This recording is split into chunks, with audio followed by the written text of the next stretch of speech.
प्यारे दर्शकों को देश की सबसे पसंदीदा डिबेट शो देश की बहस में दीपक चौरसिया का नमस्कार। कन्याकुमारी से क्षीर भवानी तक, कोटेश्वर से कामाख्या तक और लक्षद्वीप से लेह तक जो सबसे बड़ा मुद्दा होता है उसमें हम आपकी राय जानकर चुनते हैं देश की बहस का विषय। बहस की दशा और दिशा भी आप ही के माध्यम से तय होती है, क्योंकि बहस में आप और हमारे एक्सपर्ट पैनल मंच को साझा करते हैं और देश में हो रही सबसे बड़ी हलचल पर बेबाकी से अपनी बात रखते हैं। आपने आज जो मुद्दा चुना है वो बेहद महत्वपूर्ण है, क्योंकि उसके बारे में उच्चतम न्यायालय के फैसले आ चुके हैं, उच्च न्यायालय के फैसले आ चुके हैं। हाईकोर्ट यहां तक कह चुका है कि लाउडस्पीकर से अजान इस्लाम का हिस्सा नहीं है। इसके बावजूद वो लोग कौन हैं जो तेज लाउडस्पीकर के साथ अजान चलाना चाहते हैं? इसी से जुड़ा हमारा आज का सवाल था, लाउडस्पीकर पर तेज आवाज में अजान का यह नया विवाद क्या है और कहां का है? इसे 72% वो लोगों ने वोट देकर देश की बहस का मुद्दा बनाना चाहा है। आपकी आजादी वहीं तक है जहां से मेरी नाक शुरू होती है, ये बेहद प्रसिद्ध मुहावरा है। आपकी आजादी वहीं तक है जहां से मेरी नाक शुरू होती है, क्योंकि मेरी भी व्यक्तिगत स्वतंत्रता है और आपकी भी व्यक्तिगत स्वतंत्रता।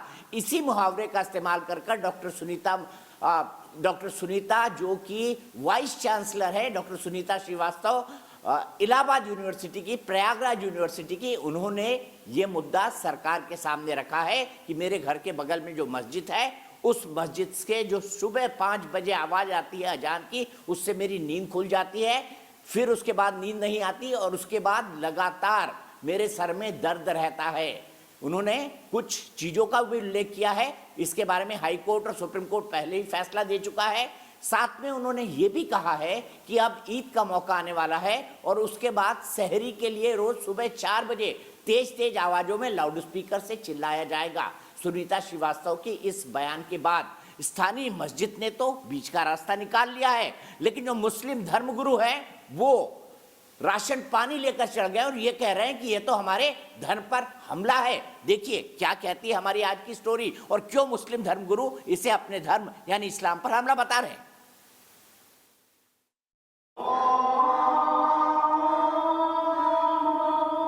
तड़के लाउडस्पीकर पर अजान की तेज आवाज फिर से नए विवाद की वजह बनती जा रही है। दरअसल इलाहाबाद सेंट्रल यूनिवर्सिटी की कुलपति प्रोफेसर संगीता श्रीवास्तव ने लाउडस्पीकर पर सुबह 5:30 बजे तेज आवाज की वजह से हो रही परेशानी को लेकर प्रयागराज के डीएम से लिखित शिकायत की। इस पर मैं तत्काल अध्ययन करके कार्रवाई करूंगा, जिससे कि जो माननीय उच्च न्यायालय और उच्चतम न्यायालय का आदेश है उसका अनुपालन किया जाए।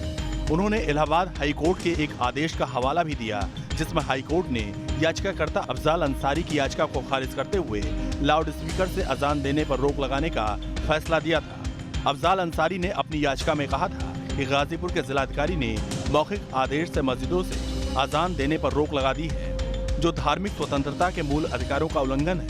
लेकिन कोर्ट ने कहा था कि अजान इस्लाम का जरूरी हिस्सा हो सकता है, लेकिन लाउडस्पीकर से अजान इस्लाम का हिस्सा नहीं हो सकता। कोर्ट ने रात 10 बजे से लेकर सुबह 6 बजे तक लाउडस्पीकर के इस्तेमाल की इजाजत देने से भी मना किया था। यानी प्रोफेसर संगीता श्रीवास्तव की 5:30 बजे लाउडस्पीकर पर अजान देने वाली शिकायत से साफ है कि 6 बजे से पहले ही लाउडस्पीकर का इस्तेमाल हो रहा है, जो कि इलाहाबाद हाईकोर्ट के फैसले का उल्लंघन है।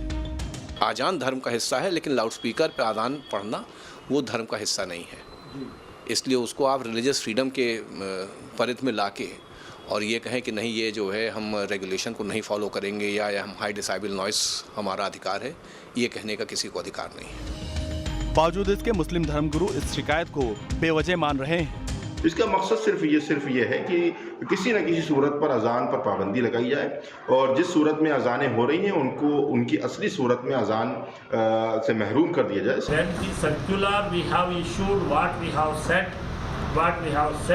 It is as per the pollution control, that is the guidelines. कुलपति की शिकायती चिट्ठी के बाद लाउडस्पीकर का मुंह उनके बंगले से दूसरी तरफ कर दिया गया, मगर राजनीति उफान पर है। कांग्रेस शिकायत के पीछे सियासत का एंगल खोज रही है। कानून का पालन कराने की जिम्मेदारी जिला प्रशासन की होती है, मगर वो शिक्षाविद से अलग हटकर सियासत कर रही है। शिक्षाविद का उनका कार्य है, उस शिक्षाविद को पढ़ाई में ध्यान देना चाहिए। इधर हिंदू संगठनों ने भी मोर्चा संभाल लिया। नमाज पढ़ने का आपका अधिकार है, एकदम पढ़े, मस्जिद के अंदर पढ़ते हैं आप लोग, किंतु बिना माइक के भी नमाज पढ़ी जा सकती है। हालांकि कुलपति ने अपने पत्र में साफ कर दिया है कि वो किसी भी संप्रदाय, जाति या वर्ग के खिलाफ नहीं है।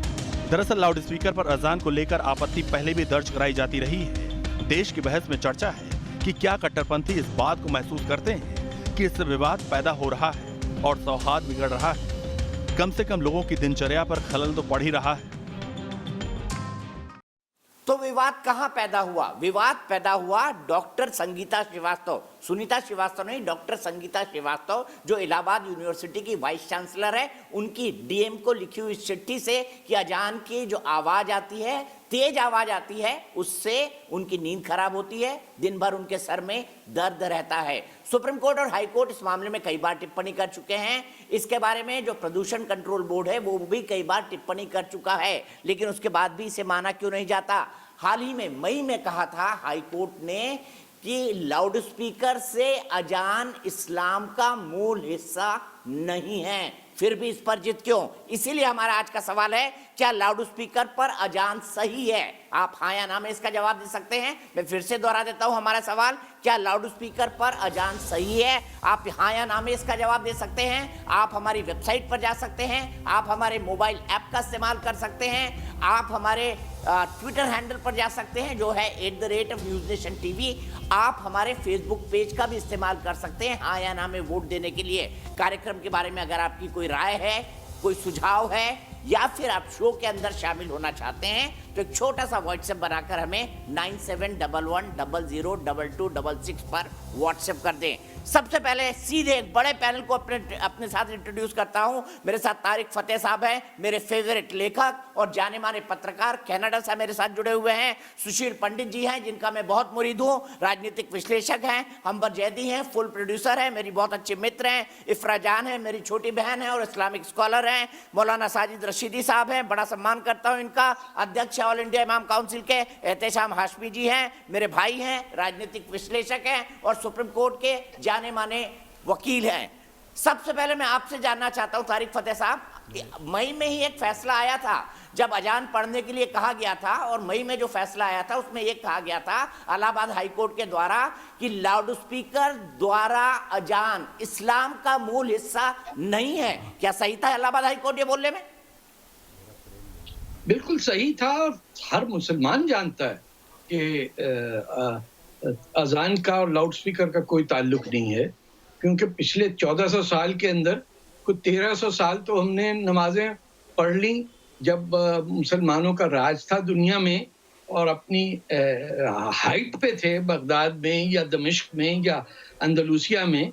कोई लाउड स्पीकर नहीं था। बिजली की डिस्कवरी जो है, इनफैक्ट उस लाउड स्पीकर जब पहला इंट्रोड्यूस हुआ तो कई इलाकों में ये कहा गया कि ये शैतान की आवाज है, ये जो लाउड स्पीकर है ये हराम है।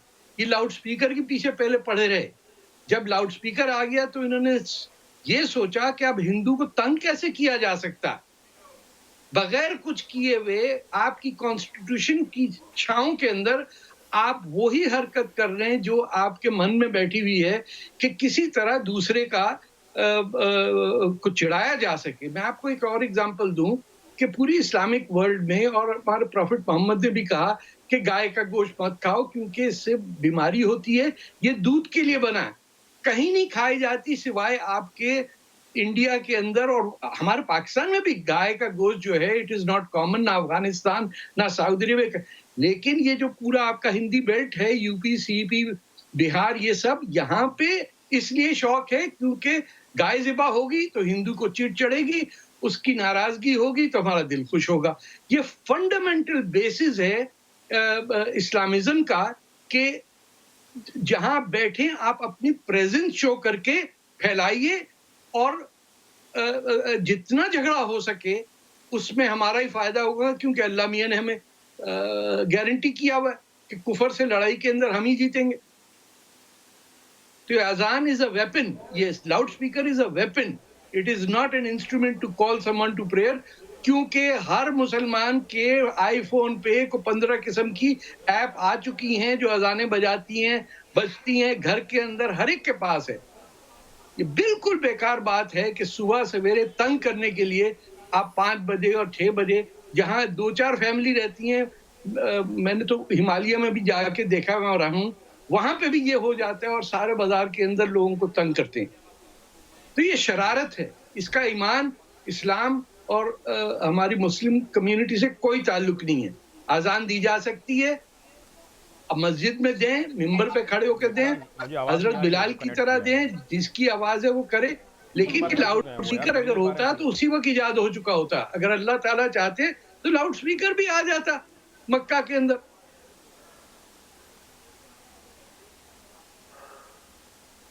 ठीक है, आप ही की बात को एहतेशाम हाशमी जी के पास ले जाता हूं। एहतेशाम जी, आप मेरी बात सुन पा रहे हैं? माफ कीजिएगा, उन्होंने फोन लगा रखा है दूसरे कान पे। मैं सीधे इफ्रा के पास चलता हूं। इफ्रा, ये जानबूझकर एक शरारत है क्या? क्योंकि 1300 साल तक तो लाउड स्पीकर था नहीं, तो 100 साल में इसकी क्या जरूरत आन पड़ी है?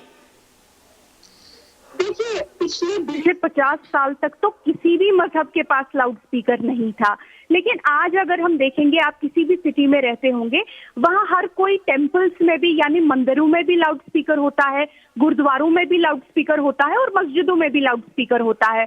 तो क्या जो तारिक फता जी बोल रहे हैं, क्या उनका मानना है कि टेम्पल जो मंदिरों के अंदर जो आरती होती है, कभी देखिएगा उनको कितनी सुकून से होती है, उनकी आवाजें बाहर तक नहीं जाती। बिल्कुल गलत, बिल्कुल गलत, किसी भी मंदिर में, बिल्कुल गलत, बिल्कुल गलत, बिल्कुल गलत, बिल्कुल गलत, मंदिर में चलिएगा, बिल्कुल गलत। आपको नहीं पता, बिल्कुल गलत है कि आपकी यही परेशानी है, बहुत आपकी यही परेशानी। जी, आप बोले थे कि जी आपकी यही परेशानी है। आप अगर भी कहीं पे भी टेम्पल के सामने रहेंगे, आपको पता चलेगा वहाँ सुबह सुबह टी सीरीज चलना शुरू हो जाती है। और जब कुछ कुछ त्योहार होते हैं, उनमें 26 या 36 घंटे लगातार लाउड स्पीकर पे जो भजन वगैरह चलते रहते हैं। तो ये जो परेशानी है लाउड स्पीकर की, ये सिर्फ मस्जिदों की और अजानों की नहीं है, ये मंदिरों की भी है, गुरुद्वारों की भी है। और मैं कहना चाहती हूँ कि कोई भी जो लाउड स्पीकर इस्तेमाल करता है, उनको अब नॉइज पोल्यूशन कंट्रोल बोर्ड के तहत, रूल्स के तहत कम अपनी आवाज कर देनी चाहिए। दूसरी बात, तारिक फता जी कहते हैं कि गाय का गोश्त जो है सिर्फ इंडिया में खाया जाता है। तारिक फता जी, मुसलमानों को अपनी अजान में कर देनी चाहिए, सभी को कर देना चाहिए, सभी को कर देना चाहिए, बोल दीजिए कि सभी को कर देना चाहिए, सभी को कर देना चाहिए। क्यों मुसलमानों के सब पीछे पड़े हुए हैं? फेस्टिवल होते हैं गुजरात के अंदर 10 बजे बंद हो जाते हैं मैडम। नवरात्रि क्या बोल रहे हैं आप? 10 बजे बंद हो जाते हैं। पत्रकार हैं या आप हिंदू संगठनों के पर्सन हैं? बिल्कुल भी नहीं, बिल्कुल भी नहीं। दिल्ली ने तो अब दीपावली मनाना भी छोड़ दिया, दिल्ली ने तो अब दीपावली मनाना भी छोड़ दिया। क्या बोल रहे हैं भाई? दिल्ली में हम लोग रहते हैं, क्या आपने देखा है कि दिल्ली में क्या होता है? दिल्ली में टेम्पल्स में और गुरुद्वारों में लाउड स्पीकर चलते हैं, त्योहारों पे तो 36 घंटे लगातार चलते हैं। परेशानी आप लोगों की ये है कि आप लोग जो सामाजिक परेशानियां हैं, आप सामाजिक परेशानियों को मुसलमानों की परेशानी बता देते हैं, और यही शरारत है। दूसरी बात, ये लास्ट पॉइंट बोलना चाहती हूँ, तारिक फता जी जो फॉरेन सिटीजन है, हमारे देश के इंटरनल मैटर्स में हालांकि बहुत बार बार बैठते हैं इंटरनल मैटर्स में बात करने के लिए, वो कहते हैं कि कौन जो है गाय का गोश्त कहाँ जाया जाता है। आप गवर्नमेंट ऑफ इंडिया है क्या दीपक चौरसिया जी? आप गवर्नमेंट ऑफ इंडिया है क्या? आप सिटीजनशिप देते हैं, आप सिटीजनशिप देते हैं, आप किसी को भी भारतीय माने, कोई रिहाना को भारतीय मानेगा, कोई नीना हैरिस को भारतीय मारेगा, लेकिन आप सरकार तो नहीं है ना, आप किसी को सिटीजनशिप दे सकते हैं। जिस दिन इनको सिटीजनशिप मिलेगी उस दिन भारतीय बन जाएंगे। तब तक तो फॉरेनर हैं जो हमारे देश के इंटरनल मैटर पे बात करते हैं। रिहाना जब इंटरनल मैटर पे बात करती है, आपकी जुबान में कहूँ तो इंशाल्लाह वो दिन भी जरूर आएगा। मैं आपकी जुबान में कहूँ तो यही कहूँगा, इंशाल्लाह वो दिन भी जरूर आएगा। देखेंगे, जिस दिन आएगा उस दिन देखेंगे। अभी तो फॉरेनर इंटरनल मैटर पे बात कर रहे हैं। दूसरी बात, आपके कनाडा में गाय का गोश्त लोग बहुत खाते हैं, आप वहाँ पे क्यों नहीं पिटीशन शुरू कर देते हैं कनाडा में कि बीफ बैन कर दीजिए? कनाडा और यूएस में आप बीफ बैन की पिटीशन क्यों नहीं शुरू कर देते हैं? मुझे बता दीजिए, कनाडा में बीफ बैन की पिटीशन क्यों नहीं शुरू करते हैं तारिक फता? आप क्यों नहीं पिटीशन तारिक फता में करते हैं? अरे छोड़े, मेरी बात सिटीजनशिप है हिंदुस्तान का, ये ख्यालों की दुनिया नहीं है तारिक फता। आप ख्यालों की दुनिया से बाहर निकलिए, ख्यालों की दुनिया से बाहर निकलिए और देखिए आप कनाडा में बैठे हैं। हमारे देश की इंटरनल मैटर पे सुबह शाम बोलने से कोई हिंदुस्तानी नहीं बन जाता। अरे भाई कश्मीरी भी नहीं बनता हिंदुस्तानी। ठीक है, जो आज के सीधे तारिक फतेह साहब रुक जाइए। बिल्कुल आर्ग्यूमेंट करने की जरूरत नहीं है, बिल्कुल आर्ग्यूमेंट करने की जरूरत नहीं है हमको। इफ्रा से सीधे अंबर के पास चलते हैं। अंबर साहब, तारिक फतेह साहब अगर इंसान और इंसानियत की बात करें तो क्या उनको बिठाना गलत होगा? और दूसरा बताइए मुझे, इस्लाम में कहां लिखा है कि लाउड स्पीकर से अजान इस्लाम का अनन्य भाग्य है? क्या 1300 साल पहले लाउड स्पीकर था? 1400 साल पहले? पहली बात, जो पहला सवाल है आपका कि तारिक फतेह कितने हिंदुस्तानी है, मैं इफ्रा से कहीं ज्यादा तारिक फतेह साहब को हिंदुस्तानी मानती हूँ। सिर्फ और सिर्फ सिटीजनशिप होने से कोई हिंदुस्तानी नहीं होता है। मेरी बात पूरी नहीं हुई, मैं किसी की बात में नहीं बोली है। आप मेरे बीच में नहीं बोलेंगे इफ्रा, मैंने आपकी बात नहीं काटी थी, तो खामोशी से मेरी बात सुनिए, उसके बाद आप जवाब दीजिएगा। आपने कहा कुछ लोग तो हिंदुस्तानी होने के बावजूद भी हिंदुस्तान की नहीं सोचते, और वो हिंदुस्तानी नहीं है, उसके बावजूद भी उनका देश के लिए प्रेम साफ नजर आता है। कौन कितना हिंदुस्तानी है ये पूरी दुनिया जानती है। तो आप किसी के हिंदुस्तानियत पे सवाल होने से पहले आप अपने गिरेबान में जाके देखिए कि आप कितनी हिंदुस्तानी है। आपके पास तो हिंदुस्तान की पूरी सिटीजनशिप है, हिंदुस्तान के नाम पर आप खाती हैं और उसी के दिन रात किस तरीके से बजाती हैं ये साफ नजर आता है। तो उससे पहले कि आप 10 बार सोचेगा कि आप किसी पर सवाल उठाते हैं। और दूसरी बात ये कि मैं लाउड स्पीकर की जो सवाल आपने किया है दीपक जी, आप जैसे हिंदुस्तानियों ने जिन्होंने हमारी मेरी बात सुनेंगे नहीं इफ्रा, मेरी बात आप सुनेंगे नहीं। पूरा मौका देता हूं मैं। इफ्रा प्लीज मत करिए ऐसा। जी देखिए दीपक जी, दूसरी बात ये जो अपना सवाल लाउड स्पीकर पे था, मेरी बात पूरी नहीं हुई है दीपक जी। मेरे डिबेट में सबको बराबर मौका मिलता है। जी दीपक जी, मेरी बात पूरी नहीं हुई है। अंबर आप कंक्लूड करिए, अंबर आप कंक्लूड करिए। मैं इफ्रा से सही रिक्वेस्ट कर रहा हूँ कि इफ्रा हम एक दूसरे पर ना बोले, क्योंकि हम सब स्काइप पे जुड़े हुए हैं, आवाज दर्शकों तक नहीं पहुंचती है। हमारा जो बहस का मसला है, मतलब बहस का जो मकसद है वो हमारे दर्शकों तक नहीं पहुंच पाता है, इसलिए अंबर जयदी, अंबर प्लीज। सवाल आपका जो अजान पे था लाउड स्पीकर को लेकर, देखिए अजान अगर हम बात करें 1400 साल पहले बिल्कुल भी लाउड स्पीकर नहीं था, और अजान का मकसद सिर्फ और सिर्फ लोगों को नमाज के लिए इकट्ठा करना था मस्जिद में। इसीलिए मस्जिद के ऊपर मीनार पे चढ़कर लोग अजानें दिया करते थे ताकि लोगों को नमाज के लिए इकट्ठा किया जा सके। सवाल अजान पे नहीं है, सवाल सिर्फ और सिर्फ लाउड स्पीकर पे है। और हजरत मोहम्मद सल्लल्लाहु अलैहि वसल्लम का भी कहना है कि अगर वो शख्स जिसकी वजह से उसके पड़ोसियों को किसी भी तरीके का जलल या परेशानी पहुंचती है, वो सबसे बदतरीन इंसान है। अगर हम जानते या अनजाने में ही लोगों को, अपने देशवासियों को परेशान करें, तो कहीं ना कहीं हमको इस चीज़ पे गिरेबान में झांक करके देखना चाहिए कि हमारी वजह से अगर परेशानी हो रही है तो हमें कहीं ना कहीं बदलाव लाने की ज़रूरत है। इतनी सारी मस्जिदों पर अजान होती है और सुप्रीम कोर्ट की गाइडलाइंस भी है कि सुबह 10 बजे से 6 बजे तक किसी भी तरीके का लाउड स्पीकर का अजान या किस इस्तेमाल नहीं हो सकता है। और दूसरी बात जो इफ्रा ने कही कि जो भजन और वो होते हैं नवरात्रों में होता है, तो नवरात्रों त्योहारों की तरफ से, आप तो लीगल एक्सपर्ट हैं, आपको पता होना चाहिए कि त्योहारों के लिए कोर्ट की तरफ से इजाज़त होती है या फिर स्पेशल परमिशन भी ली जाती है। तो आप क्यों अपने ही जाल में क्यों खुद फंस रही हैं? आप पढ़ी लिखी लड़की हैं, समझदार हैं, कम से कम एक लॉजिकल आर्ग्यूमेंट कीजिए जिससे लोगों को समझ में आए कि आप पढ़ी लिखी समझदार हैं। क्या ये ओके हो जाता है किसी को परेशान करना? अरे भाई, इतनी सारी मस्जिदों में अगर अजान होती है तो आपको सोचने की जरूरत है ना कि सवाल कोई भी अजान पे नहीं उठा रहा है। आप लोगों को, आप मुद्दे को सीधे क्रिमिनलाइज कर देती है कि अजान पे सवाल उठा रहा है। सवाल अजान पे नहीं है, सवाल सिर्फ और सिर्फ लाउड स्पीकर के इस्तेमाल पर है। दोनों के अंदर बहुत अंतर है। मैं दोनों को रोकूंगा, फिर आप दोनों भिड़ रही हैं, फिर आप दोनों भिड़ रही हैं। मुझे एक दर्शक के पास चलना है। रमेश कुमार भंडारी दिल्ली से। रमेश जी, क्या होनी चाहिए इस तरह से अजान लाउड स्पीकर के ऊपर तेज आवाजों में? नहीं सर, हमारा भारतीय संविधान का सेक्शन 25(1) जो है, वो सभी नागरिकों का धर्म मनाने का, उसका प्रचार करने का पूरा अधिकार है। लेकिन अब किसी को जो है ना दिक्कत ना हो, उसी पे जो है ना उनका फोकस रहना चाहिए। और किसी को ज्यादा दिक्कत हो, ये तो हमारे जो है ना संविधान के खिलाफ है। ये बिल्कुल नहीं होना चाहिए, जिससे कि दूसरे को ठेस पहुंचे, जो कि दूसरे को सर ठेस पहुंचे।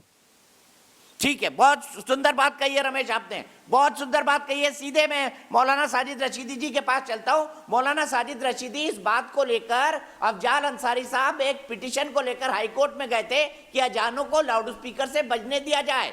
मई 2019 के अंदर उनकी पिटीशन ये कहते डिसमिस हुई कि इस्लाम में लाउड स्पीकर से अजान इस्लाम का मूल पार्ट नहीं है। तो क्यों जिद पर अड़े रहते हैं आप लोग, जब सुप्रीम हाई कोर्ट ये कह चुका है, इलाहाबाद हाई कोर्ट, आप चाहे मैं डिसीजन की कॉपी आपके व्हाट्सएप पे भी पहुंचवा देता हूं।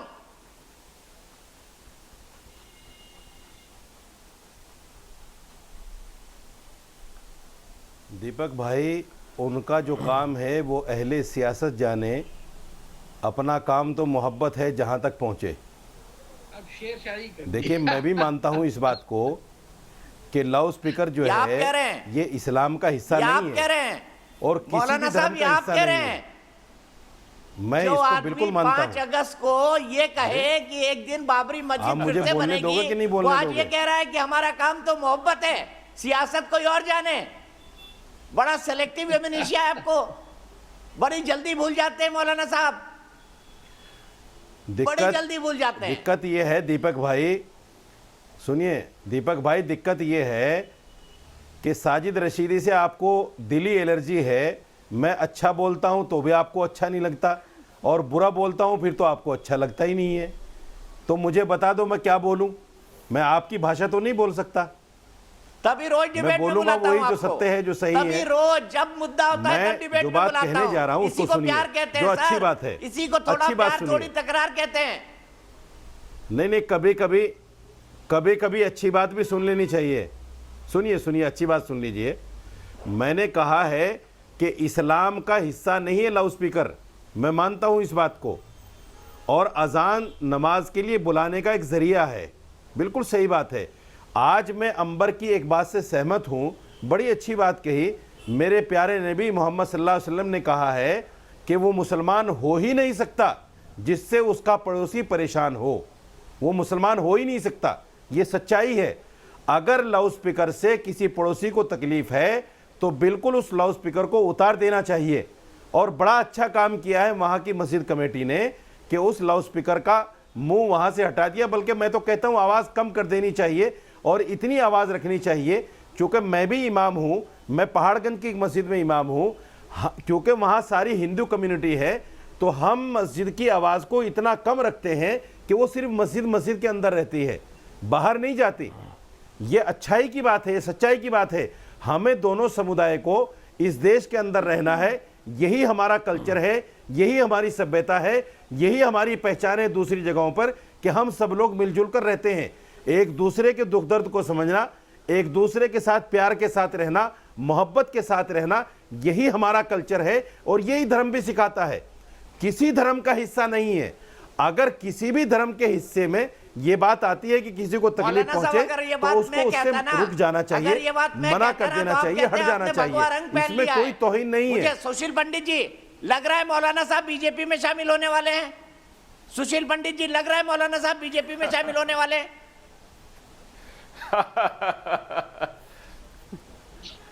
बहुत अच्छी बात बोली। मैं इतना जल्दी दलबदलू नहीं हूँ, शामिल होने लगे हैं। मैं किसी पार्टी का नेता नहीं हूँ भाई।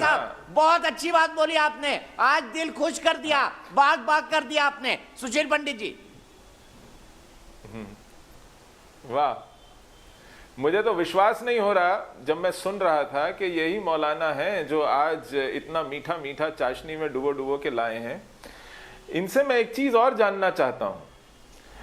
दिक्कत सिर्फ लाउडस्पीकर से नहीं है।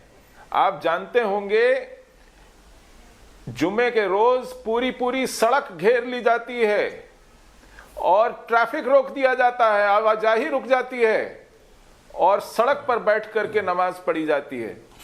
अच्छा, गजब यह है कि यह होता है सर्दियों की दोपहर में।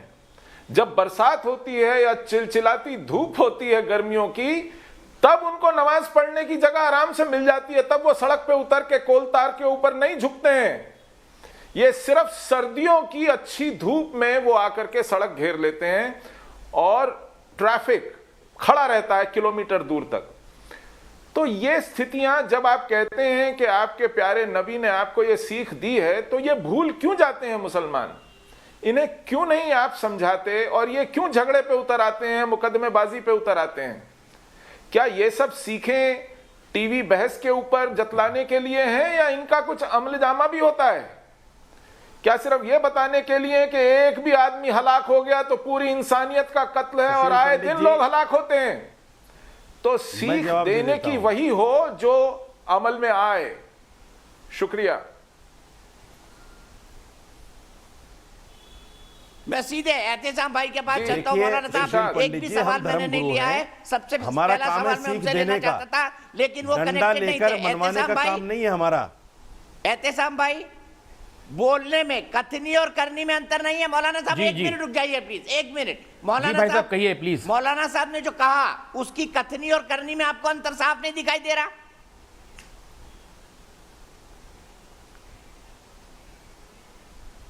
देखिए, एज अ लॉयर मेरा ये कहना है कि जो भी सुप्रीम कोर्ट ने लिमिट डिसाइड करी है लाउड स्पीकर की, उसके हिसाब से काम होना चाहिए, और अगर उस ऑर्डर को वायलेट करते हुए कोई काम हो रहा है तो वो गैर कानूनी है, उसको बंद करना चाहिए। लेकिन एक चीज और मैं दीपक भाई साहब आपको बताना चाहूंगा कि हमारे यहाँ पे तारिक फतेह साहब बैठे हैं, और वही बात तो वाइस चांसलर ने कही है। उनका नाम मुझे याद नहीं आ रहा, इस्लाम के खिलाफ क्यों डिक्लेयर कर दिया गया? एहतेशाम भाई ये भी तो बता दीजिए आप जैसे मुस्लिम विद्वानों द्वारा। देखिए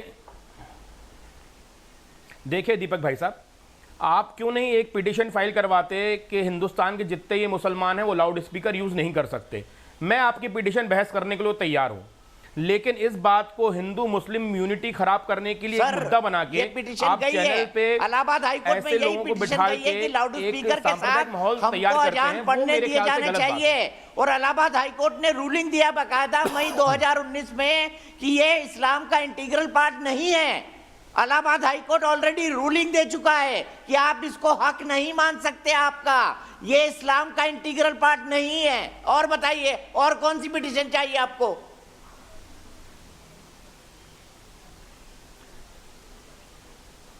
दीपक भाई साहब, जिसने पिटीशन का वायलेशन करा है उसको पुलिस जेल भेजेगी।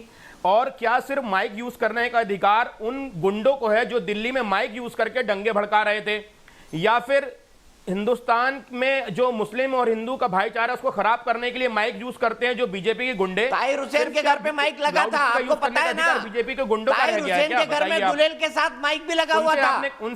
उनसे आपने कभी सवाल नहीं पूछा? ताहिर हुसैन आपका पार्षद जो जेल के अंदर है, उनसे आपने कभी उसके घर सवाल पे नहीं गुलेल के पूछा? साथ माइक और भी हमारी लगा हुआ छोटी था जो बहन दंगा यहाँ करवा रहा बैठी था। थी, उन्होंने, हमारी छोटी बहन यहाँ बैठी थी, उन्होंने बोला कि उस जमाने में लाउड स्पीकर नहीं था, उस जमाने में और भी बहुत सारे कानून थे, उस जमाने में एक कानून सबसे इंपॉर्टेंट था दीपक भाई साहब, वो मैं बताना चाहूंगा आपको, कि जितने भी गद्दार और देशभक्त लोग होते थे उनका सर कलम कर दिया जाता था। लेकिन संविधान आने के बाद और मॉडर्न सोसाइटी आने के बाद ऐसे गद्दार कुत्ते चैनल में बैठ के भौंकते हैं, उनके लिए कोई कानून नहीं है ना। आप कुरान के विरुद्ध स्टेटमेंट दे रहे हैं हाशमी साहब। आपको पता है कि हिजबुल वतनी इस्लाम सिखाता है, कुरान सिखाता है। आप जो ये बड़बोलापन दिखा रहे हैं ना, आप कह रहे हैं देशभक्तों का सर कलम कर दिया जाता था। आप क्या बोल रहे थे साहब भाई? गद्दार लोग होते थे, उनका सर कलम किया जाता था। लेकिन आज जितने लोग हैं जो देश के गद्दार हैं, जो देश के गद्दार हैं, उनको हम नहीं छू सकते क्योंकि संवैधानिक दायरे में रहना है। तो सोसाइटी चेंज होती है, सोसाइटी अच्छी चीज करती है, सुशील पंडित जी, तारिक फतेह साहब बहुत अच्छा मुद्दा उठाया। अनुराग ठाकुर ने पूछा था देश के गद्दारों को, कुछ लोगों ने बोल दिया था गोली मारो सालों को, तो कहा गया था ये स्टेटमेंट मुसलमानों के खिलाफ है। अब एहतेशाम भाई आप गद्दारों की बात कर रहे हैं, तारिक साहब इस पर जरा रोशनी डाल दीजिए। तो जब बोल रहे कि गद्दारों का सर कलम करना चाहिए, जब अनुराग ठाकुर ने स्टेटमेंट दिया देश के गद्दारों को गोली मारो को, तो इन्होंने कह दिया कि ये तो मुसलमानों के खिलाफ स्टेटमेंट है, ये मुसलमान को गद्दार कह रहे हैं, और मुसलमान जन्मजात अपने आप को भारत का गद्दार मानता है। ये कौन सी साइकी है? करते हैं दीपक भाई साहब? आप उसका स्टेटमेंट एंडोर्स करते हो तो आप बोलिए चैनल पे अगर आपने हिम्मत है कि ये कैसा वकील है गोली मारो सालों का, आप बोलिए अपने चैनल पे अगर आप मैं अनुराग ठाकुर के स्टेटमेंट को बकायदा इंडोर्स करता हूं जो आपने कहा। आपने भी कहा कि देश के गद्दारों का सर कलम कर दिया जाना चाहिए। मैं भी कह रहा हूं कि देश के गद्दारों को गोली मारी जानी चाहिए। नाम लेके बोलिए कि दीपक चौरसिया ये कहते हैं कि गोली मारो सालों को, कहिए अगर आप में हिम्मत है तो, कहिए आप में हिम्मत है। अरे भाई ये कोई किस दुनिया में रहते हो? देश के गद्दारों को गोली मारनी चाहिए। मैं कह रहा हूं, अपना नाम लेके कह रहा हूं कि मैं दीपक चौरसिया कहता हूं कि इस देश के गद्दारों को गोली मारनी चाहिए। इससे कम की सजा देश के किसी गद्दार के लिए नहीं होनी चाहिए। और पाकिस्तान के गद्दारों को, पाकिस्तान के घटिया इंसानों को आप लेके चैनल में बैठाते हैं, ये देशभक्ति है क्या आपकी? ये पाकिस्तान कहां से आ गया भाई? ये पाकिस्तान कहां से आ गया? अनुराग ठाकुर ने कौन सा पाकिस्तान नाम लिया था? ये पाकिस्तान आपने बनाया, आपको तकलीफ होती है कि पाकिस्तान की बुराई क्यों हो रही है? वो जो आपके माई बाप बैठे हैं ना पाकिस्तान में, वो आपके माँ बाप और चचा चची जो गए थे वहां जिना के जुलूस के अंदर, आपको दुख उसी बात का, आपको परेशानी के पाकिस्तान को क्यों कर रहा है कोई? क्योंकि आपने सिर्फ ये काम किया, आपने Jinnah please mind your language Ehtesham ji, मुझे आपको डिबेट से हटाना पड़ेगा वरना आप ये इन शब्दों का इस्तेमाल नेशनल टेलीविजन पर नहीं कर सकते। नेशनल टेलीविजन की एक मर्यादा होती है जिसको भी सुप्रीम कोर्ट ने तय किया है। नेशनल टेलीविजन की भी एक मर्यादा होती है जिसको सुप्रीम कोर्ट ने तय किया है। आप कम से कम सुप्रीम कोर्ट के खिलाफ नहीं जा सकते। तारिक फतेह साहब, देश के गद्दार लोगों के लिए नहीं है, जो देश के गद्दार है ना उनके लिए मर्यादा नहीं है हमारे पास। देश के गद्दार लोगों को आप मर्यादा दिखाइए और देश के गद्दार लोगों को हम मर्यादा नहीं दिखा पाएंगे। दीपक भाई, गद्दार वो हैं जो जिना की तस्वीर अलीगढ़ यूनिवर्सिटी में लगा के उसकी पूजा करते हैं। गद्दार वो हैं जो हिंदुस्तान में बैठ के हिंदुओं के खिलाफ प्रोपेगेंडा करते हैं और उन्हें घटिया समझते हैं। गद्दार वो हैं जो कहते हैं गजवा हिंद होगा और इंशाअल्लाह मुसलमान जो हैं वो पूरे हिंदुस्तान पे कब्जा करेंगे। 50,000 मस्जिदों में दुआ मांगते हैं आप कि या अल्लाह कौमुल काफिरीन पे फतह नसीब कर मुसलमानों को, और यहाँ के कुत्ता का वर्ड यूज कर रहे हैं आप। पता नहीं कहाँ आपको कहीं और वकालत करनी पड़े तो खुदा की कसम वो फटिया लेके बाहर बैठे हैं आप। तारिक फतेह ने घटिया इंसान हो तो तुम कुरान का नाम लेने लायक नहीं हो। तुम यहाँ पे चैनल बैठे हो पैसे खा के, तुम्हें शर्म आनी चाहिए। तुम्हारी औलादे तुम्हें देख रही हैं, तुम इस तरह की घटिया हरकत चैनल पे कर रहे हो, तुम्हें शर्म आनी चाहिए। तुम्हें शर्म आनी चाहिए। क्या कर लोगे तुम? मेरा फतवा लगा दोगे और यही करोगे ना? रिजवी साहब की तरह गर्दन काट दो। तुमसे हुआ क्या आज तक? एक बार आके मिलो फिर बताता हूँ क्या कर लूंगा। अरे भाई, एक बार क्या अपने कर लोगे? आकाओं के साथ जो तुम्हारे बाप है ना हिंदुस्तान में, उनके साथ एक बार आके मिलना मुझसे, मैं बताऊंगा मैं तुम्हारा क्या कर पाऊंगा। अरे क्या कर लोगे? जो इंफीरियरिटी कॉम्प्लेक्स तुम में है, अपनी बेगम से जाके तुम अपने बाप के साथ आना जो तुम्हारा बाप है। भाई सुप्रीम कोर्ट के लॉयर हैं, बात कर रहे हैं। बताऊंगा मैं क्या। आप लॉयर हैं कि लॉयर हैं? ये लॉयर को छोड़िए, ये अगर उनको काम ना तो ये भी लॉयर है, लॉयर है। लीजिए आप तारिक फतेह को आप समझा लीजिए, मैं बहुत इज्जत करता हूँ, उम्र में बड़े हैं मुझसे। सुशील पंडित जी के पास चलता। तारिक फतेह साहब, आप मत उलझिए इनसे, आप मत उलझिए इनसे, आप मुझे मत उलझिए, सीधे सुशील पंडित जी के पास चलता हूँ। बहुत बढ़िया। तारिक फतेह तू घटिया इंसान। सुशील पंडित जी और अंबर जी दोनों के पास एक के बाद एक जाऊंगा। सुशील पंडित जी पहले मुझे बताइए, क्या एहतेशाम आदमी को इस लैंग्वेज का इस्तेमाल करना चाहिए तारिक फतेह के लिए, चाहे मुद्दा कोई भी हो? उनकी छोटी बहन से पूछे ना। इसमें कोई शक व शुबा की गुंजाइश है क्या? इसमें कहीं रत्ती भर भी कोई गुंजाइश है क्या कि ये आदमी अपनी तरबियत का मुजाहिरा कर रहा है कि कैसे कैसे माहौल में पड़ा हुआ है ये? अभी अंबर कह रही थी कि दिखते तो पढ़े लिखे हैं, हाँ यहाँ दो पढ़े लिखे बैठे हैं, लेकिन उनमें भी ऐसे शातिराना अंदाज हैं कि पढ़ाई लिखाई का इस्तेमाल गलत काम में कर रहे हैं। इनसे अच्छे तो अनपढ़ थे। आप तारिक साहब की बात कर रहे थे। तारिक साहब इस जमीन पर पैदा हुआ इस देश का बेटा है, उसके माँ बाप इस देश के हैं, वो इस देश का वंशज है, उसके पूर्वजों की जमीन है ये। दीपक जी इससे बेहतर हिंदुस्तानी नहीं मिलेगा आपको दुनिया में ढूंढने पर। जी आप जवाब देते रहिएगा, आपकी उम्र निकल जाएगी, आपको जवाब नहीं सूझेगा। सीएएनआरसी इस पे लागू आप लोगों की तौहीन करते हैं। सीएएनआरसी की एग्जम्पशन दे दी क्या तुमने इनको? सीएएनआरसी की एग्जम्पशन दे दी क्या तुमने इनको? आप सीएएनआरसी की एग्जम्पशन आप अपने कागज ढूंढिए पहले, आप अपने कागज संभालिए, कागज संभाल के रखिए। उसके बाद आपके पास और फिर अब्बास जैदी के बाद। एहतेशाम भाई एक मिनट रुक जाइए, एक मिनट रुक जाइए, सुशील पंडित जी कंक्लूड करिए। ठीक है, किसी की औकात नहीं है हिंदुस्तान के सच्चे मुसलमान के कागज मिलने की, जिसकी औकात है तो आके मिल ले। दीपक जी आपको अगर अपनी बहस का मयार रखना है, बात करो ना, आप किस कैटेगरी में आते हैं ये जरा अगर आपको अपनी इफ्रा बहस को का जोड़ना स्टैंडर्ड चाहती है, इफ्रा रखना है, बताइए। तो कम से कम सच्चे मुसलमान से कागज शरीफ लोगों को लाइए। किसी की नहीं है। सुन लीजिए, आप कहते हैं कि आप लोग अपने कागज ढूंढ लो। भाई हमारे कागज ढूंढते ढूंढते तो आप लोगों की नौकरियां चली गई। हम तो कागज ढूंढेंगे, लेकिन जो हमारे देश में आप हमारे कागज ढूंढते ढूंढते जो हमारे देश में लोगों को फाके लग रहे हैं, आपकी नौकरियां जा रही हैं, उसका क्या? तारिक फता जी ने सवाल किया कि गद्दार कौन है। गद्दार किसी के लिए वो है जो बीजेपी को वोट ना करे। गद्दार किसी के लिए वो है जो गोडसे की पूजा करे, जो हमारे देश की अर्थव्यवस्था को बर्बाद करे। हर कोई डेफिनेशन आपके हिसाब से नहीं हो सकती फराकान। कृपया प्लीज अपनी आइडियोलॉजी को इसका फोकल पॉइंट मत बनाइए।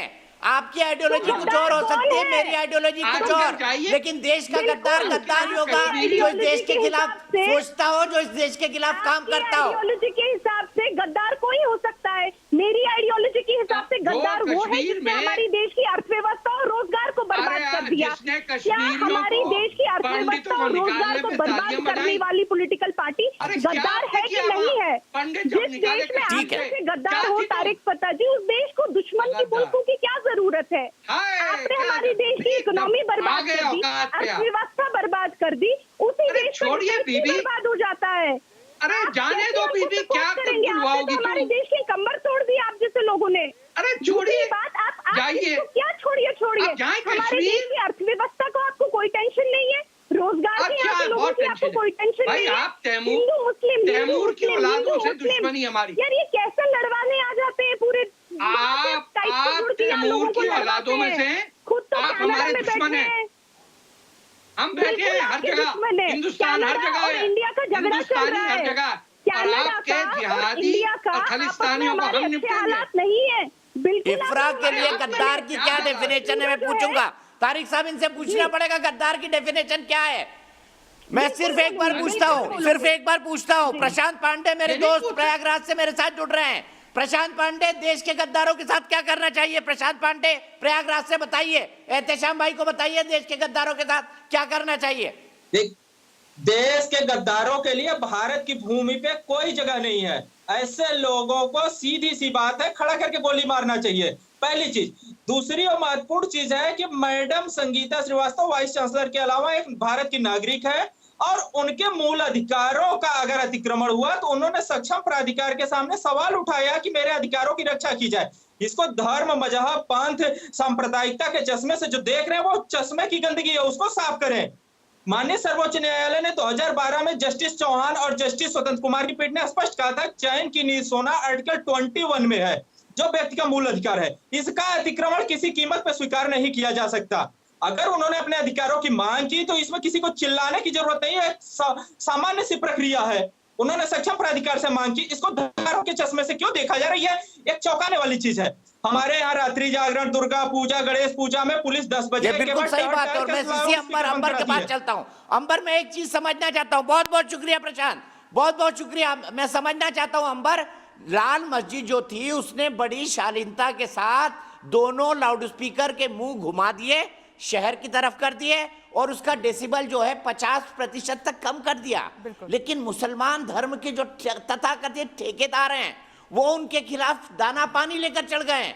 वो लाल मस्जिद को अप्रिशिएट नहीं कर रहे हैं कि उन्होंने प्रॉब्लम का सॉल्यूशन निकाल दिया। वो दाना पानी लेकर चल रहे हैं कि ये महिला जो है इनको भगाइए यहाँ से, इनको वाइस चांसलर से तुरंत बर्खास्त होना चाहिए, इनको इनके पद पर नहीं रहना चाहिए, और ये हिंदू और मुसलमानों के बीच में एक खाई बोने की कोशिश कर रही है। ये क्या है? लाल मस्जिद ने उसका सॉल्यूशन निकाल दिया, पर एहतेशाम और इफ्रा जैसे मॉडेस्ट मुसलमान जो 21वीं सदी के पढ़े हुए लोग हैं वो क्यों नहीं समझ पाते इन बातों को? दीपक जी, साफ सीधी बात है, ये वो लोग जो हैं जो इस्लाम को जानते तो है लेकिन मानते नहीं है। इस्लाम सीधे तौर पे कहता है, जैसा मैंने पहले भी कहा और मेरी बात से रशीदी साहब ने भी अग्री किया, कि हमारा ईमान, हमारा दीन ये कहता है कि हमारे अगर किसी भी काम से किसी को परेशानी हो रही है तो हम मुसलमान नहीं है। लाल मस्जिद में जो भी हुआ, उन्होंने अपने ईमान को, इस्लाम को फॉलो करते हुए उस चीज़ को किया। और हमारे देश का संविधान भी ये कहता है कि अगर आपके किसी भी इससे परेशानी हो रही है, सुप्रीम कोर्ट की गाइडलाइंस ऑलरेडी है, रात 10 बजे से 6 बजे के बीच लाउड स्पीकर का इस्तेमाल नहीं हो सकता। तो वही किया जो कि उनको करना चाहिए था। अगर इस चीज़ पे बवाल बनाया जा रहा है तो कहीं ना कहीं इसका ये इस्लाम का राजनीतिकरण है। आप हर चीज़ में अगर इस्लाम को का राजनीतिकरण किया जाता है तो ये तो हर चीज़ में होता है। अगर आप ट्रिपल तलाक की बात करें तो उस वक्त भी ये कहा जाता था कि हमारे दीन का हिस्सा है, इस पर कोई बात नहीं कर सकता। जिस चीज़ पे बात कीजिए वो दीन का हिस्सा बन जाता है और उस पर कोई बात नहीं कर सकता। क्या हुआ? मानना पड़ा ना आपको फैसला कोर्ट का। आप अगर सीधे तौर से खुद ही इनिशिएट करके उसको करेक्ट कर लेंगे तो आप भी दिख जाएंगे कि आप जिम्मेदार और बेहतर नागरिक और अच्छे मुसलमान हैं। आप क्यों अपने दीन को मानते हुए अपना बेहतर कैरेक्टर नहीं दिखाते? जो हमारा दीन कहता है कि हम अपने कैरेक्टर को, अपने अमल को बेहतर करें। हमारे अमाल ही खुदा के घर जाएंगे, हमारे अमाल ही खुदा के घर जाएंगे। आप इस बात को भूल जाते हैं। के अंदर जो गलतियां हैं उनको सुधारने की कोशिश क्यों नहीं करते? सुप्रीम कोर्ट के मोहताज क्यों हो जाते हैं कि सुप्रीम कोर्ट आपको 2 कोड़े मारे, 2 फटकारे लगाए, उसके बाद आपको समझ में आए?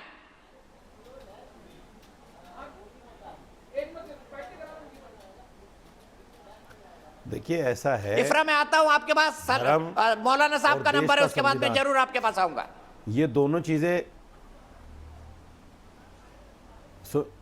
देखिए धर्म जो है, धर्म कोई भी धर्म हो, वो अपने मुल्क से गद्दारी करने को बताता ही नहीं है। मोहम्मद साहब ने यह भी कहा है कि जो आंख मुल्क की हिफाजत के लिए जागे उस पर नरक की आंच भी नहीं लगेगी। तो मैं समझता हूं कि गद्दार को तो गोली मारना ही चाहिए, गद्दार को तो फांसी देना ही चाहिए, जो भी गद्दार हो। इसमें हिंदू मुसलमान की तो बात ही नहीं है, बिल्कुल इसमें धर्म को लाने की तो बात ही नहीं है। जो भी कोई गद्दार है उस गद्दार को फांसी देनी चाहिए, गोली मारनी चाहिए। और जो भी संविधान है हमारा, उस संविधान को सर्वोपरि रखना चाहिए, संविधान को मानना चाहिए। अनुराग ठाकुर ने सही कहा था ना, इसका मतलब मौलाना साजिद रशीदी, अनुराग ठाकुर ने सही कहा था ना, इसका मतलब देश चलेगा, अनुराग ठाकुर ने सही कहा था ना मौलाना साजिद हमें रशीदी, संविधान के वो ही मानना पड़ेगा। मौलाना साजिद रशीदी, अनुराग ठाकुर ने इसका मतलब सही कहा था। अरे भाई आप इसको मुसलमानों के ऊपर, दीपक चौरसिया नहीं, दीपक चौरसिया, आप इस बात को मुसलमानों पर क्यों थोपना चाहते हैं भाई? हमको गोली मारने की बात ये तो उन्होंने कॉमन बात कही थी, गद्दारों को गोली मारो। मैं भी कहता हूँ, आप भी वही बात बोल रहे हैं, अनुराग मैं भी कह रहा हूँ ना उसी बात को। आप मान लीजिए अनुराग ठाकुर की वो बात वही बात है कि देश के गद्दारों को गोली मारनी चाहिए। मैं जब उस बात को कह रहा हूँ, आप मुझे एक चीज बताइए, अरे चाचा, जब मैं एक बात कह रहा हूं कि गद्दार को गोली मारनी चाहिए, तो अब मैं अनुराग ठाकुर के बयान को अनुराग ठाकुर ने सही बोला था। मैं तो खुद कह रहा हूं इस बात को, मौलाना साहब, मैं खुद कह रहा हूं ना इस बात को। अरे अनुराग ठाकुर मुझसे बड़ा थोड़ा ही है मेरे भाई, मानिए मौलाना साहब, अनुराग ठाकुर मुझसे बड़ा थोड़ा ही है। गोली मारे मैं धर्मगुरु, मैं कह रहा हूं इस बात को, तो मैं उस छोटे आदमी की बात को इंडोर्स क्यों करूं? मैं खुद कह रहा हूं इस बात को, आप मुझे जबरदस्ती क्यों इंडोर्स कराना चाहते हैं उसके बयान को? मैं कह रहा हूं ना कि हाँ ऐसा होना चाहिए। एक आदमी यहाँ बैठा है, वो भी अपने देश का गद्दार है, उसको भी गोली मार देनी चाहिए, क्या बुराई है? जब मंत्री जी के बयान पर आप स्यापे कर रहे थे, छाती पीट रहे थे, तब कहाँ गए थे? भाई तारिक फतेह यहाँ पर बैठे हैं, तारिक फतेह पाकिस्तान के गद्दार हैं, तो पाकिस्तान के लोग अगर इनको गोली मारना चाहते हैं तो मारे, उसमें क्या बुराई है? वाह वाह वाह, वेरी नाइस। आपने बनाया पाकिस्तान। अरे भाई साहब, आप जबरदस्ती मुझसे क्यों बुलवाना चाहते हैं मेरे भाई? अरे क्यों बुलवाना चाहते हैं मुझसे जबरदस्ती? मैंने तो कभी नहीं कहा कि अनुराग ठाकुर ने गलत कहा है, मैंने तो कभी नहीं कहा कि मुसलमान इसका मिजाज है, मैंने कभी नहीं कहा। मैं भी इस बात को मानता हूं कि जो भी देश का गद्दार हो, जो किसी भी देश का गद्दार हो, देखिए इन्होंने मान लिया अनुराग ठाकुर की बात। मौलाना साहब आप रुक जाइए, आप अनुराग ठाकुर की बात मान चुके हैं कि देश के गद्दारों को गोली मारनी चाहिए। अनुराग ठाकुर ने इसका मतलब तारिक फतेह साहब बिल्कुल सही कहा था। अजीब आदमी हो, अरे दीपक चौरसिया अजीब आदमी हो भाई, प्रूव करने का भी मौलाना साहब ने मान लिया कि देश के गद्दारों को गोली मारनी चाहिए।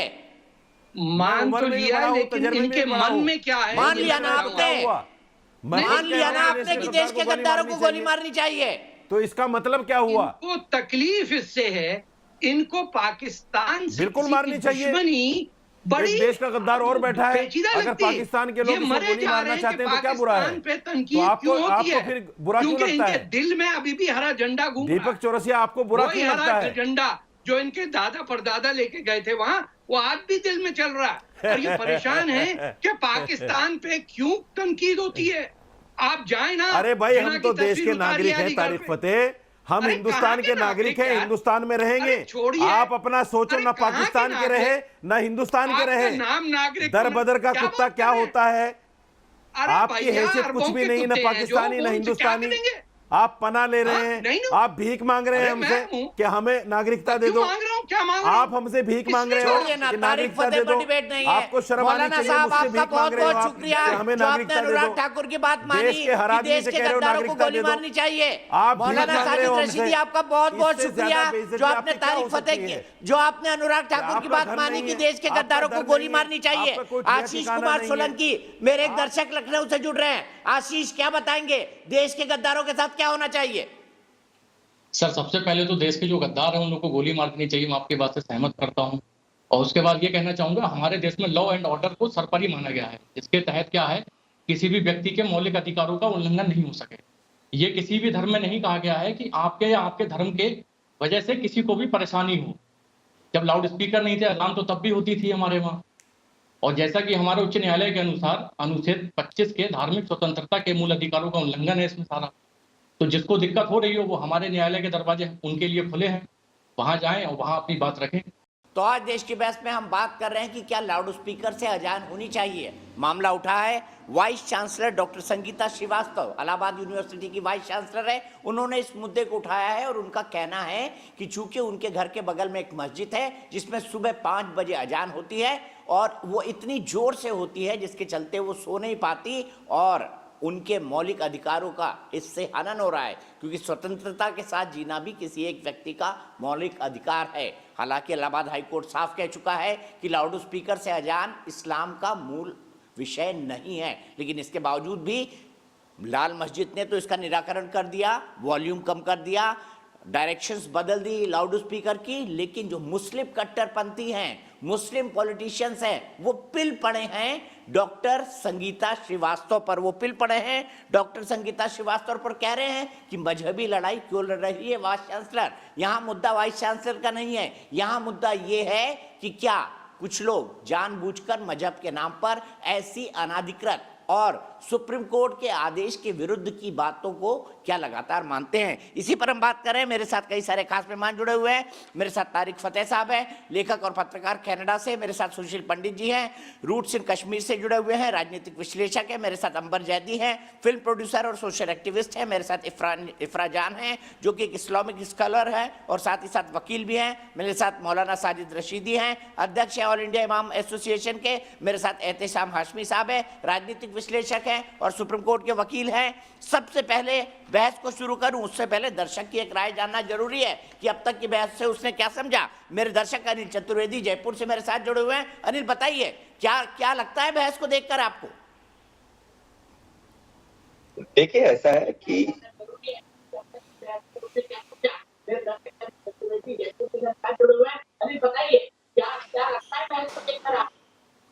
अभी आपकी आवाज, एक सवाल आपका दोबारा पूछिए, आपका सवाल साफ नहीं आया मेरे पास। आप क्या लगता है आपको इस पूरी डिबेट को सुनकर? आप क्या महसूस करते हैं? आपका क्या कमेंट होगा? देखिए, ऐसा है कि मौलिक अधिकार किसी भी व्यक्ति के वहीं तक होते हैं जहां की संविधान ने उसको अधिकार दिया।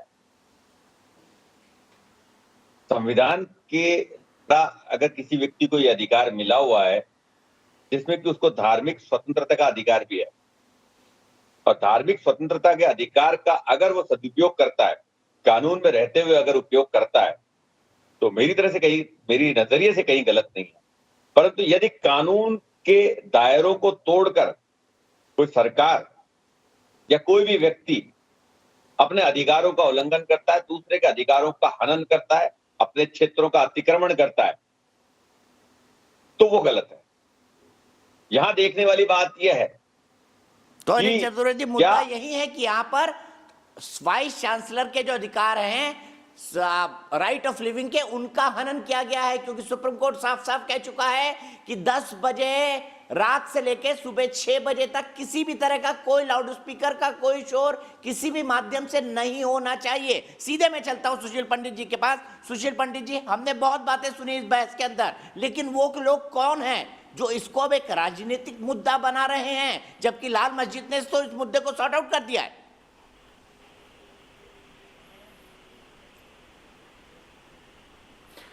जी दीपक जी, मैं पूरी बहस में आपके साथ शामिल रहा और सोच रहा था आज मौलाना साहब किस मज़ार पर हाजिरी देकर आए हैं कि उनके मुंह से फूल ही फूल झड़ रहे हैं। लेकिन फिर जहनियत सामने आ गई जब आपने उनसे कहा कि गद्दारों के साथ क्या सलूक होना चाहिए, और उन्होंने उसको मोड़ दिया पाकिस्तान की तरफ कि पाकिस्तान के गद्दारों को पाकिस्तान में गोली मारी जानी चाहिए। तो साहब, मौलाना साहब को मैं आपके माध्यम से बताना चाहूंगा कि पाकिस्तान का तस्वुर ही इस मुल्क के साथ सबसे बड़ी गद्दारी था। इस देश को तोड़ने का काम जिन लोगों ने किया, पाकिस्तान बनाने का काम जिन लोगों ने किया, वो इस देश के गद्दार हैं। और दूसरी बात कि पाकिस्तान एक मुल्क नहीं है, एक तस्वुर भी है, एक मानसिकता है, उसको भी एक दृष्टिकोण है। और जहां इस देश के मुसलमानों ने पाकिस्तान तो मांगा यूपी बिहार के, लेकिन गए नहीं, यहीं रह गए। और वो तरबियत, वो सोच, वो जहनियत यहीं है, आज भी है, जिंदा है, और किसी ना किसी तरह बात का रुख उल्टे मोड़ने में कोशिश में लगी रहती है। ये पढ़े लिखे मुसलमानों की प्रॉब्लम है। जो शरीफ आदमी है, गरीब आदमी है, किसी तरह अपना दिन काट रहा है, या पढ़ लिख करके फौज में चला गया है, देश के काम में लगा हुआ है, उसकी ये प्रॉब्लम नहीं है। ये प्रॉब्लम उन लोगों की है जो मजहब की अफीम चटाकर लोगों को सड़कों पर लाते हैं। और इसलिए हमें आगाह करना पड़ेगा इन लोगों को कि गद्दारी अब लफ्फाजी से छुपने वाली नहीं है। ये मुल्क अब जाग गया है, और यहां का इंतजामिया अब ये इस तरह की किसी भी कोशिश को सफल नहीं होने देगा जिसमें कि आप लोगों के हक पामाल करें, उनके अधिकारों का उल्लंघन करें। और ये अब बढ़ने वाला है। कृपया आगाह हो जाइए, सड़कों पर नमाज पढ़ना बंद कर दीजिए। अपने होने का एहसास किसी की आंख में उंगली डालकर नहीं होता है कभी, और ये जब होगा तब इसके नताइज बुरे होंगे। शुक्रिया। ठीक है, मैं इसी सवाल को लेके मौलाना साहब के पास चलता हूँ। इफ्रा, मैं 1 मिनट में आपके पास आ रहा हूँ, लेकिन मौलाना साहब, मैंने नहीं सुना था आपने कहा कि पाकिस्तान के गद्दारों को गोली मारो। मैं तो कह रहा हूं कि हिंदुस्तान के गद्दारों के साथ क्या करना चाहिए, जो खाते यहां की है और गाते कहीं और की है, उन गद्दारों के साथ क्या करना चाहिए? मौलाना साजिद रशीदी, ये बताइए आप। सुनिए मेरा जवाब, सुनिए मेरा जवाब। ना, मैं बता रहा हूं। मैंने पहले भी कहा है कि देश के गद्दारों को गोली मारनी चाहिए, फांसी देनी चाहिए। मैं सुशील पंडित से एक सवाल करता हूं, बीजेपी की सरकार 6 साल हो गए देश के अंदर है, आप कश्मीर क्यों नहीं जाते भाई? दिल्ली में क्यों हैं आप? 370 हट आप कश्मीर जाओ ना, क्योंकि आपको वहां से मुसलमानों ने खदेड़ा था। आप तो सरकार आपकी आ गई। मैं हाथ जोड़कर कहता हूं, जाइए आप। इसके लिए एक बहस रख लीजिए, इस पर भी इनके बात दे दीजिए। 370 हट गया है, आप इनको मैं यहाँ सुहाता नहीं हूँ। आप पर बहस रख लीजिए, ये भी एक मुद्दा बना दीजिए।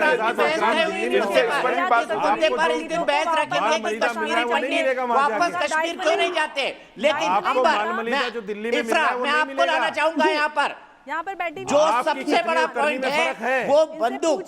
आपने भी बड़ा चिल्लाया था ना अनुराग ठाकुर के इस नारे पर, देश के गद्दारों को गोली मारो। आप मुझे बताइए, देश के गद्दारों के साथ क्या करना चाहिए इफ्रा खान, जो खाते यहाँ की है और गाते कहीं और की है? जी दीपक चौरसिया जी, मैंने किसी को नहीं टोका, उम्मीद है आप भी नहीं टोकेंगे। पहली बात, आप बार बार कहते हैं देश के गद्दारों के साथ क्या करना प्लीज, देश के गद्दारों के साथ क्या करना चाहिए? सवाल पहले, अरे इनको प्लीज बोलने दीजिए, ये बदतमीजी करते हैं टीवी पे।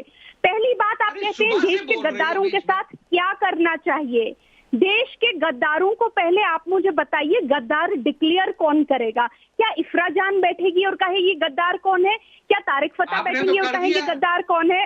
यार ये क्यों बदतमीजी करते हैं टीवी पे? इनको मैंने क्लियरली बोलने दिया, ये क्यों बदतमीजी आपने कहा था ना सीए और एनआरसी की प्रोटेस्ट के टाइम आपने कहा था कि देश का मुसलमान गद्दार है, उसको गद्दार माना जाता है। आप लोग खुल के टीवी पे कहते थे ये मुसलमानों के लिए कहा गया है। इफ्रा जान आप लोग खुल के कहते थे ये तो मुसलमानों के लिए कहा गया है, देश के गद्दारों को गोली मारो सालों को। अगर किसी पे कोई इल्जाम लगाती है ना तो आप जवाब सुनने का भी माध्यम नहीं होगा। आप लोग खुद कहते थे चिल्लाकर रोक कर कहते थे और बोलते थे अनुराग ठाकुर को जेल में डालो, उसने कहा मुसलमानों को गोली मारो। आप मुझे बोलने देंगे तभी मैं बोल पाऊंगी ना। आप मेरे टाइम आप लोग ही कहते थे ना इफ्रा, आप मेरे टाइम में बोल दीजिए। कैसी पत्रकारिता है भाई? एक आप लोगों ने ऑपोजिशन का पैनलिस्ट लाया है, उसी के मुंह पे सब चढ़ रहे हो। आप बोलने नहीं देंगे तो आप दूसरा पहलू को कैसे डालेंगे? कहाँ से हो गई? आप जितनी आपकी उम्र नहीं है शायद उतरे हो, उससे ज्यादा मैंने पत्रकारिता में अपने साल पूरे कर लिए हैं। आपके साथ ये बात कहूंगा छोटी बहन, आपकी शायद जितनी उम्र नहीं होगी उतनी साल पत्रकारिता कर चुका हूँ मैं। क्या बात है, सेल्फ प्रोक्लेम्ड ऑपोजिशन लीडर। बोलना पत्रकारिता होता है? एक पक्ष को बोलने देना पत्रकारिता होता है? आप बताइए दीपक जी, कब से मैं आपको कह रही हूँ मुझे भी चलिए माफ कीजिएगा इफ्रा, प्रिपेयर करके आई हूँ। यू लॉस्ट योर चांस, पहले ही आप बोलने लगते हैं। आप लोगों को ऐसा लगता है कि हम इतने बड़े पैनलिस्ट हो गए हैं कि हमारे टाइम कोई ना बोले, हम सबके टाइम बोले, हम सबके टाइम पर इंटरफियर करें, हम सबके टाइम पर बीच में कूदे, हम सबके टाइम को खराब करें और हमारे टाइम पर हमको बिल्कुल सेक्रोसेंट की तरह एक अपोजिशन लीडर की तरह डील करने दिया जाए। गजब बात है। माफ कीजिएगा, मैं कभी ऐसे शब्दों का इस्तेमाल नहीं करता, लेकिन मुझे करना पड़ रहा है। लेकिन सवाल क्या था आज का? क्या लाउड स्पीकर से अजान सही है? हाँ कहना है 5% लोगों का और नहीं करना है 95% लोगों का। फिलहाल एक ब्रेक, लेकिन ब्रेक के बाद भी न्यूज नेशन पर खबरों का सिलसिला लगातार जारी है।